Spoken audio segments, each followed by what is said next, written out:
And welcome into the Radio Days edition of Now and Next. This week, sitting at the round table on Moore in the Morning on NewsTalk 1010 Toronto. The Free for All Roundtable. Brought to you by Lexus of Vaughan. Elevate your Lexus experience. Near Canada's Wonderland in the Maple Auto Mall. Luxury is closer than you think. Round one. Well, that means a whole extra minute of deliciousness with our panelists this morning. Tim Hudak, former leader of Ontario's Conservatives, now at Council Public Affairs. Dave Trafford, chief executive producer at Story Studio Network. Tamara is here with Pickup Communications. Good morning to you all. Let's listen in a bit of the conversation yesterday. Deb Hutton's exclusive on NewsTalk 1010 as John Tory revealed he was running down the curtain on his political career and for personal reasons. I'm not naive. I mean, I've been around, and I felt that because I had held myself to account by resigning the office of mayor to both protect the office, as I said, but also to say that I'm going to be held accountable for something that was very much in my personal life. Right. And it had an intersection, I'll admit. But the bottom line is I held myself to account. I owned what happened. And so I'm not complaining about this, and I'm just saying there was a 100-page report written by the Integrity Commissioner that examined every aspect of this, I can assure you. And so I felt that for that to be a significant sort of issue or the basis for an attack on me 3 years later was not really the way I would do politics. But having said that, you can't complain about or second guess these things. I mean, they are what they are. And I really now just want to make sure that the city is, that we address some of the issues the city faces. Tim Hudak, I'll start with you because you and John Tory led the same party, the Provincial Conservatives. And, it's kind of sad, I guess, because we all know John personally, but he's been in politics since the 80s. And that doesn't mean it's over, right? You can play a role, and a prominent role in public life and not be elected. Look, number one, I think a very classy walk off the stage, putting family first there, John Moore. One of the roles I played as Ontario PC leader is recruiting candidates to run for the party, particularly those that have been successful in business and in public life and education. And one of the first things I say is, look, when you put your name on the ballot, you're actually putting the name of your spouse, your kids, your family on the ballot. There is the privacy is impacted, certainly the time they have with you. And here's the other thing, like when you get elected, I would joke that they take out your heart and give you a second layer of skin, right? You have to actually survive in this game by knowing people aren't criticizing you personally. It's the image of you, but the family doesn't get that, and they often take it personally. They get the shrapnel. So I perfectly understand John Tory. I would have loved to see him as mayor again to clean up the city, but I perfectly understand the motivation. And number two, look, John has served in many capacities in public life, from doing Ontario Place Revitalization Review on missing persons and police. Like, you're looking for a complex knot to untie that involves working with lots of different diverse stakeholders. John Tory is a definition of helping a premier, a mayor, or prime minister solve those problems, and I expect we'll see that in the future. Tamara, the clip we played, there was a good portion of the conversation yesterday with Deb Hutton where John Tory talked about how people were going to raise the circumstances of his resignation, and he was somewhat surprised by that. But it's something I'm sure you or I could have easily told him. I mean, there was no getting back into active politics without an explanation interview. I'm going to say something that is probably very unpopular on this radio station because, of course, we all love John Tory. But I am frustrated beyond belief by the last 24 hours, not even 24 hours of coverage on this. When I saw in the Toronto Star last night, John Tory's letter in full, it sounded as though this was a letter from a current mayor who is stepping down and saying goodbye to politics, not to somebody who already resigned his position, and not only for personal reasons, okay? When I hear John Tory saying, yeah, it had an intersection, I don't want to sound like I'm complaining about it. It does sound like he's complaining about it. It's not just about the extramarital affair, and I would not have brought that into the conversation, but let's not also forget the improper influence that the Integrity Commissioner found when he voted yes on MLSE, on World Cup stuff, when the woman who he was having an affair with, this junior staffer, had gone over to work with MLSE, and the Integrity Commissioner found something to the effect that there was undue influence. So it wasn't just about the fact that it was this affair and the moral issues around it. And it bothers me that now that this narrative has been brought back in, that is seemingly the only narrative that was ever there. And I don't think that the voters of Toronto, when they think back at it, just think of it as him cheating on his wife. I don't. And honestly, I feel bad for his family that now, if this was the reason that he's not running, well, here it is all back in the news again. If he's not going to run, just don't run. I don't know why we need a full op-ed in the Toronto Star and wherever else that letter appeared and all of this conversation. Yeah, Dave Trafford, I'll come to you next, obviously. I don't want to be too flattering to News Talk 1010, but I have to wonder if John Tory was listening. Last week, we took calls on Bradford versus Olivia Chow versus John Tory, and it was a succession of 3 callers who all heaped scorn on John Tory and the circumstances of his resignation. And, maybe that kind of cemented the notion that it was not going to be an easy reentry to politics. I heard the calls on that show, and it occurred to me as they were playing out, John, that this was an orchestrated effort by opposition to say to John, we're not going to let this go. Whether or not the general public thinks that this is an issue at all, certainly that vitriol and that level of anger, that the blame, everything that went with it, it was so personal and beyond being personal.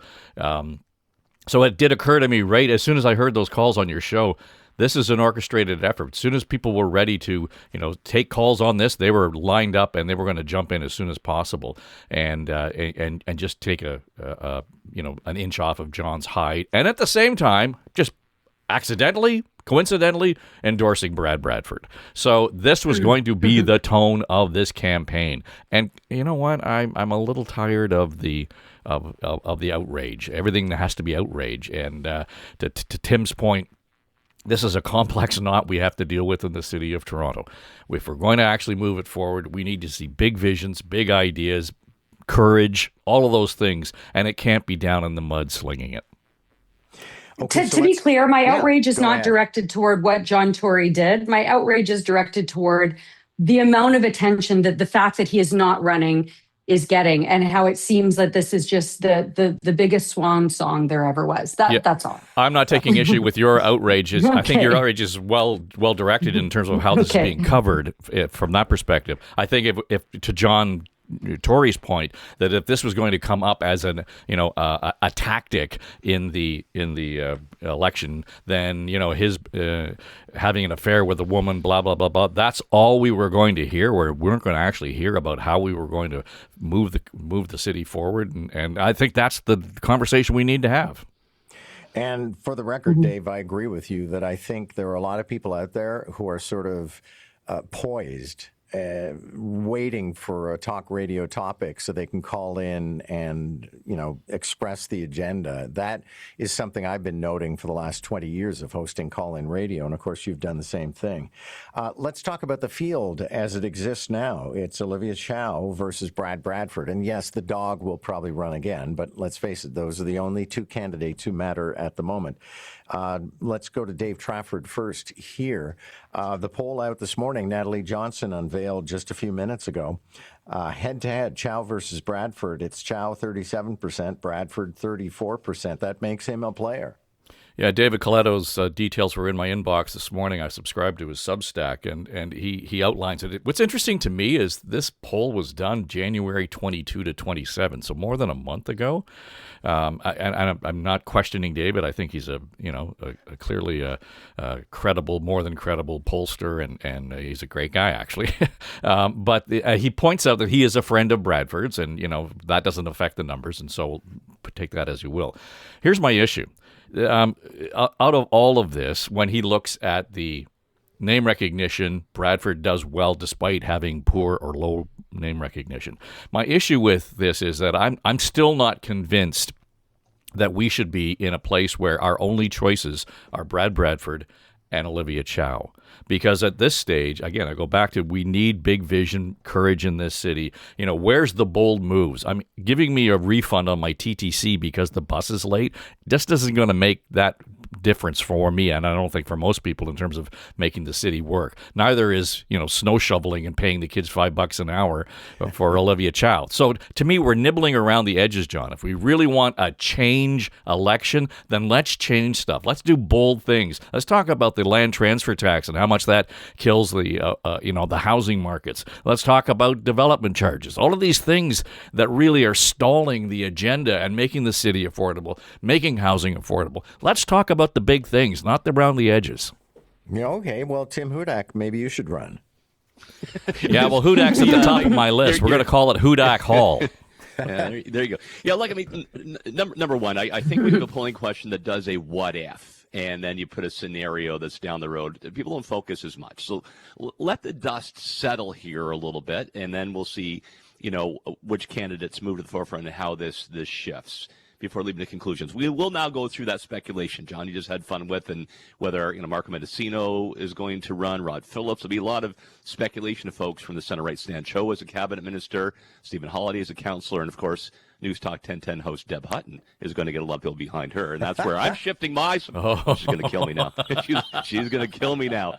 So we'll see how that develops. And then for Bradford, right, is to seize that momentum to continue to be visible, to put forward policies, maybe in the bracket that Dave talked about, others that people will identify with. So really it's a chance for him then to be the alternative and then, sort of spook out anybody else who might decide to put their name on the ballot. Well, I'm glad you reminded me, because I did hear that Rod Phillips was clearing his throat for this. Tamara Cherry, do you think that this, with John Tory off the table, that then sort of a, Fortinbras arriving at the end of Hamlet, something like that might happen? I actually heard Ben Mulrooney on, I think it was the Can't Be Censored podcast, recently say that he would be interested in running for mayor, though I don't think he's interested this time around. I think that he supports Bradford. But the point is, this is not going to be a two-horse race.